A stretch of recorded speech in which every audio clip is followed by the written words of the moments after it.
Menino, para de fazer barulho! Você não tá vendo que eu tô colocando minha filha pra dormir? Que coisa, você é muito chato! Para com isso! Você é muito chata. Chata é você! Eu não quero mais ser sua amiga! Nem eu. Rafa, Oi. me desculpa. Desculpa. Você ainda quer ser meu amigo? Quero. Ai, que bom. Eu tava aqui pensando numa coisa. No quê? No som. Assim, como o som entra na nossa cabeça? Você já parou pra pensar nisso? Não sei. Não. O que você acha de a gente pesquisar na internet? Ótima ideia. Então vamos. Vamos.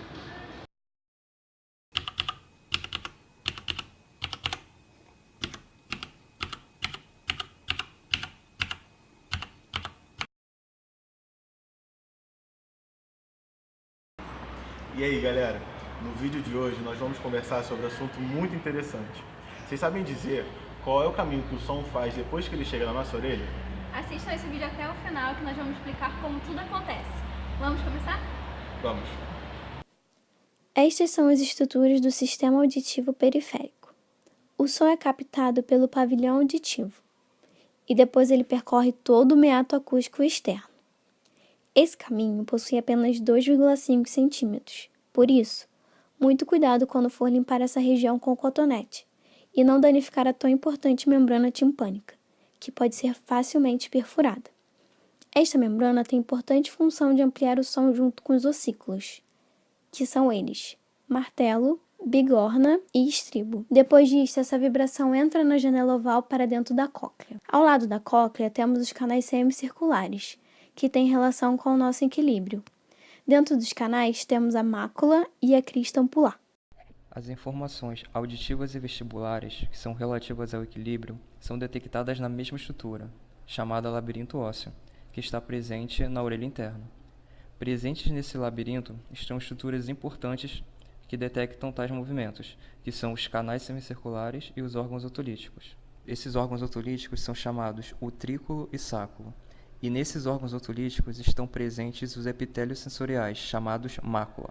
As máculas são basicamente formadas por células de sustentação e as células receptoras, ou células sensoriais. As células receptoras apresentam-se em dois tipos, ambos em sua superfície contêm estereocílios, também chamados de falsocílios, onde sua principal função é absorção e secreção, além de um cílio típico com seu corpúsculo basal. Essas células são conhecidas como células com pelos. Uma dessas células tem formato de cálice e aparece envolto por uma rede de nervos que enviam informações ao sistema nervoso central, os nervos aferentes. O outro é do tipo cilíndrico e mostra terminações nervosas aferentes e eferentes, quando o sistema nervoso central que envia o estímulo. E entre essas células estão as células de sustentação, cilíndricas com núcleos na região basal e microvilhos na superfície apical. Cobrindo o neuroepitélio existe uma camada gelatinosa de natureza glicoproteica, que possivelmente foi secretada por essas células de sustentação. E na parte de cima dessa gelatina estão os otólitos ou os estatocônios, que são semelhantes a pedrinhas de areia, também pedrinhas de ouvido, feitos de carbonato de cálcio. O deslocamento de sua posição normal ao rotacionar a cabeça pode ser causado pelo traumatismo da orelha interna a doenças otológicas, como a labirintite.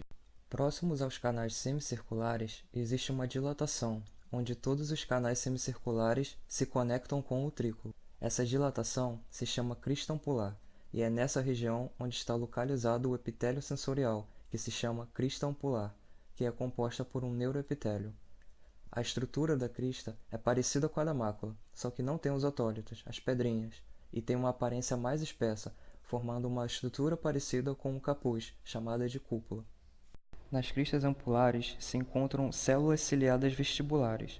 Essas células ciliadas são inervadas pelas fibras aferentes primárias do nervo vestibular, subdivisão do oitavo nervo craniano.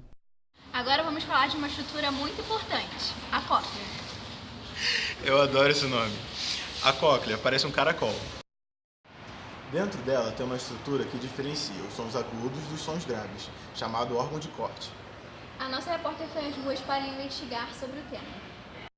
Boa tarde, nós viemos às ruas para tentar ver o quanto que as pessoas sabem sobre esse assunto do órgão de corte e por que escutamos alguns sons mais agudos ou mais graves. Vamos tentar abordar algumas pessoas para ver o que elas sabem sobre isso.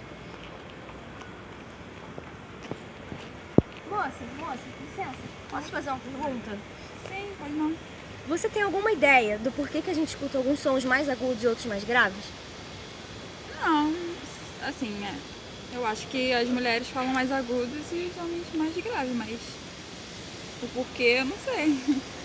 Realmente as pessoas falam mais agudo ou mais grave, mas a gente está falando em relação a escutar sons mais agudos ou mais graves.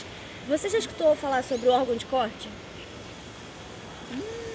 Não, mas tem a ver com algum transplante? Não, não é bem isso. Moça, licença. Só um minutinho, Judite, que eu vou passar. Tô fazendo uma entrevista aqui rapidinho. Oi. Posso fazer uma pergunta? Que a gente está Pode, fazendo claro. uma pesquisa. Sim. Você já ouviu falar sobre o órgão de corte? Alguma coisa? Faz ideia do que é? Órgão de corte? Nunca ouvi falar não. Tem alguma coisa a ver com cortar? Não, não tem relação a ver, não tem a ver com cortar. Mas você faz alguma ideia? Se tem relação com o som, com parte do nosso corpo pintar? Olha, sinceramente, eu não sei mesmo. Eu posso fazer uma pergunta aqui no telefone pra ver se ela sabe também? Claro, pode. Judite, por acaso você sabe alguma coisa sobre órgão de corte? Também não sabe? É porque eu tô sendo entrevistado aqui, uma entrevista de campo, parece. E eles estão me perguntando sobre órgão de corte, mas eu também não sei o que é. Ah, então você também não sabe, né? Tá ok, então. Ela também não sabe responder. O órgão de corte é um conjunto de estruturas que tem a função de receber as ondas sonoras na orelha interna e transformá-las em impulsos nervosos. Além disso, é nesse conjunto de estruturas que conseguimos diferenciar os sons graves dos sons agudos. Mais tarde, esses impulsos nervosos serão encaminhados para o córtex auditivo. Na parte de baixo do órgão de corte, há uma estrutura conhecida como membrana basilar. Membrana essa que apoia o órgão de corte. A membrana basilar é constituída por tecido conjuntivo fibroso com muitas fibras colágenas e elásticas. Ela também apresenta duas regiões conjuntivas, a zona pequitinada e a zona arqueada. Ambas são formadas por fibras do tecido conjuntivo e ficam bem próximas uma da outra. Esse órgão auditivo é composto por dois grupos de células, as células de sustentação e as células sensoriais. Como o próprio nome diz, as células de sustentação servem para sustentar, dar suporte às estruturas do órgão. Elas são: lembram da falange dos ossos dos nossos dedos? Isso mesmo, essas células se parecem com essas estruturas, por isso recebem esse nome. As externas são cilíndricas e altas que ficam encostadas na membrana basilar. As internas ficam juntos às células ciliadas internas, envolvendo cada uma dessas células sensoriais. Essas células se assemelham a um I alongado. As bases delas repousam sobre a zona arqueada da membrana basilar. Além disso, elas se organizam lado a lado, formando a parede do túnel de corte, que é um espaço triangular por onde passam fibras nervosas e a endolinfa. São células cilíndricas, altas e estão próximas às células falângicas externas, e juntas elas formam o túnel externo, um pequeno espaço que compõe o órgão de corte.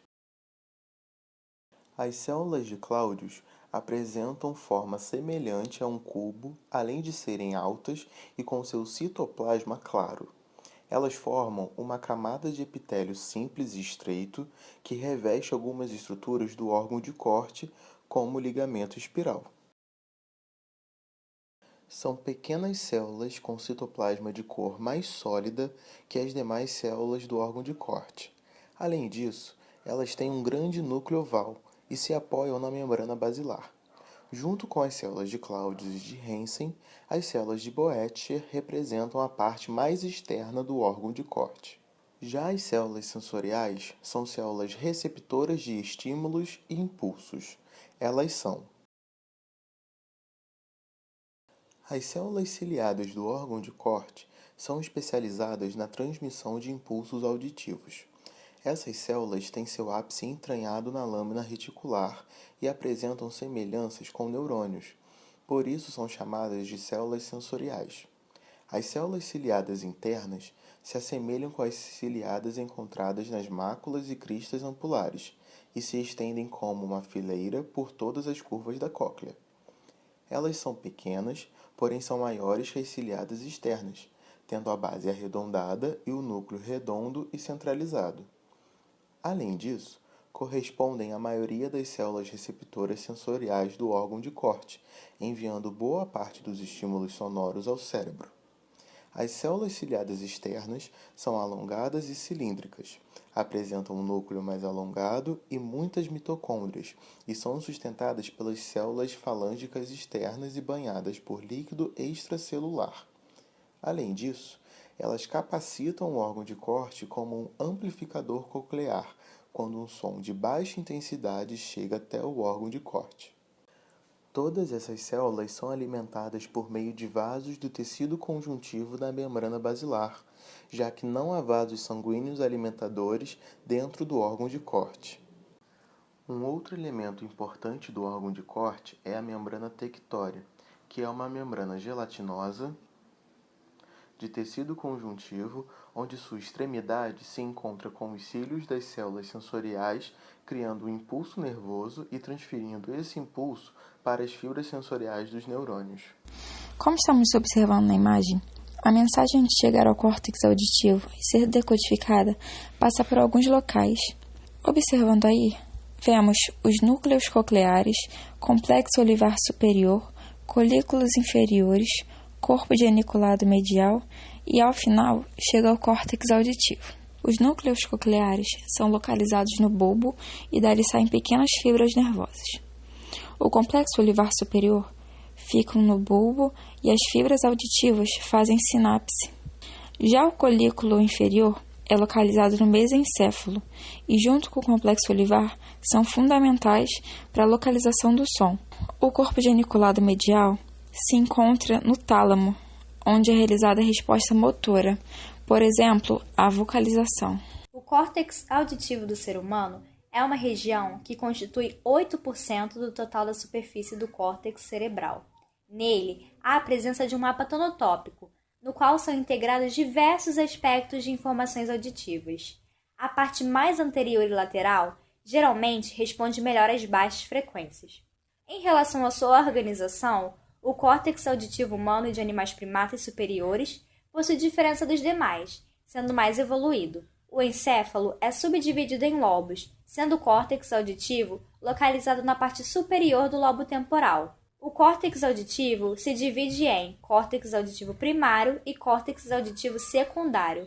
O córtex auditivo primário está localizado no giro temporal na parte superior, área conhecida como área 41 de Brodmann, próxima da área de Wernicke. O centro do córtex primário recebe impulsos diretos da via auditiva ascendente, as fibras nervosas que saem da cóclea em direção ao córtex. O córtex auditivo primário é a etapa final da via auditiva, onde a mensagem auditiva já chega descodificada, sendo reconhecida e memorizada no local, para depois realizar uma ação motora como resposta à mensagem. O córtex auditivo primário possui ligação dos dois lados do cérebro. Logo, caso aconteça alguma lesão, não é necessariamente causada surdez, pois precisaria afetar os dois lados. Porém, uma lesão unilateral pode causar certas perdas auditivas, como dificuldade de compreensão de linguagem e dificuldade de compreensão musical. Já em relação ao nosso córtex auditivo secundário, ele é localizado na área 42 de Brodmann, que está localizado na imagem, na área roxa. E ele fica em volta da área primária do nosso córtex auditivo primário. A área de Wernicke, ela também se encontra nessa área e é responsável por compreensão da fala. Está presente próximo aos córtex auditivos. É considerado um córtex de associação, pois ele é capaz de comparar sons com memórias de outros sons e definir a sua categoria. Os neurônios dessa área, eles seriam capazes de relacionar diferentes frequências de sons com outras informações vindas de outras áreas sensoriais, por exemplo.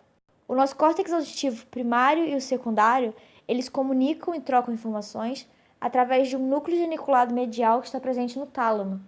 E a ausência de um córtex auditivo ou problemas nele podem causar problemas na linguagem e na comunicação, como, por exemplo, as afasias de Broca e de Wernicke.